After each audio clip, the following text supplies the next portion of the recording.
Si Dope Reith ay hindi isang karaniwang NBA rookie. Sa kanyang edad na 27, siya ay mas matanda kaysa sa karamihan ng kanyang mga kasabayan.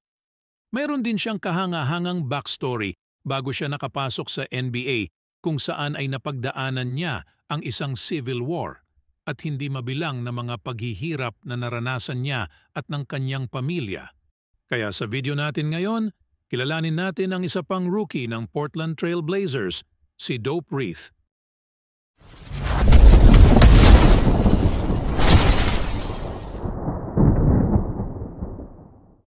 Ipinanganak si Dope Thomas Reith noong June 26, 1996 sa Wat Sudan, na ngayon ay tinatawag na South Sudan, isang bansang nasalanta ng civil war na ikinamatay ng tinatayang 2 milyong sibilyan. Siya ay lumaki sa isang kubo na walang kama o sapatos at nasaksihan niya ang mga kalupitan na hindi dapat makita ng kahit na sinong mga bata. Si Reith at ang kanyang pamilya ay tumakas sa isang refugee camp sa Kenya kung saan sila nanirahan kasama ang 150,000 katao. Mahirap ang kanilang naging kalagayan dahil kinailangang tiisin ni Reith at ng iba pang mga refugee ang lahat mula sa mga dust storms hanggang sa outbreak ng malaria at kolera.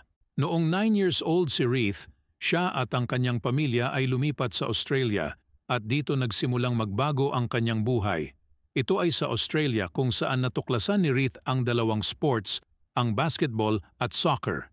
Nang siya ay nag-aral, pumasok siya sa Girauhin Senior High School, kung saan ay dito siya unang naglaro ng soccer at may pangarap din siyang maglalaro para sa Socceroos.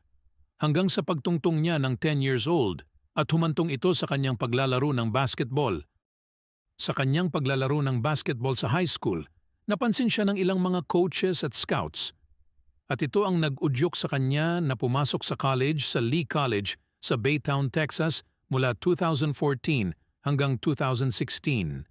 Noong 2016, lumipat si Reith sa LSU Tigers.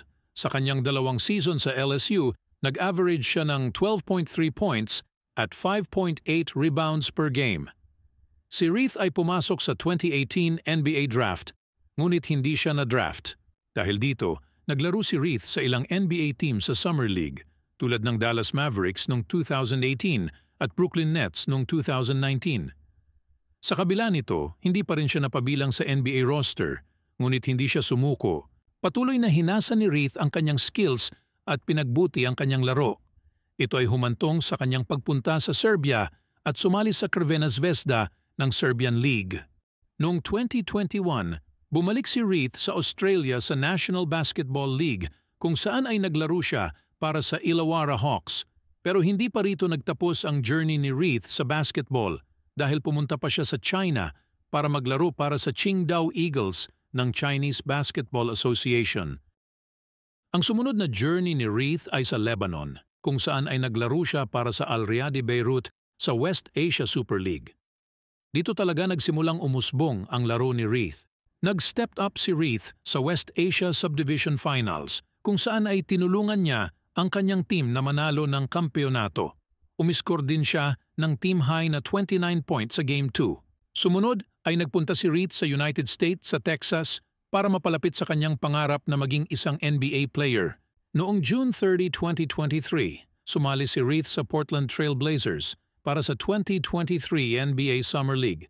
At kasunod ng 2023 FIBA World Cup, pumirma siya ng 1-year deal sa Portland noong October 2. Gayunpaman, na-waive siya noong October 21 bago ang simula ng season, ngunit pagkaraan ng 3 araw, muli siyang pinapirma ng isang 2-way contract. Ginawa ni Reith ang kanyang NBA debut noong November 12 laban sa Los Angeles Lakers kung saan ay gumawa siya ng 11 points. Ngayon bilang miyembro ng Portland Trail Blazers, nakatanggap si Reith ng matataas na papuri mula sa mga nakapaligid sa kanya. Kasama dito ang kanyang paglalaro at ang kanyang journey upang maabot ang level na kanyang kinalalagyan ngayon.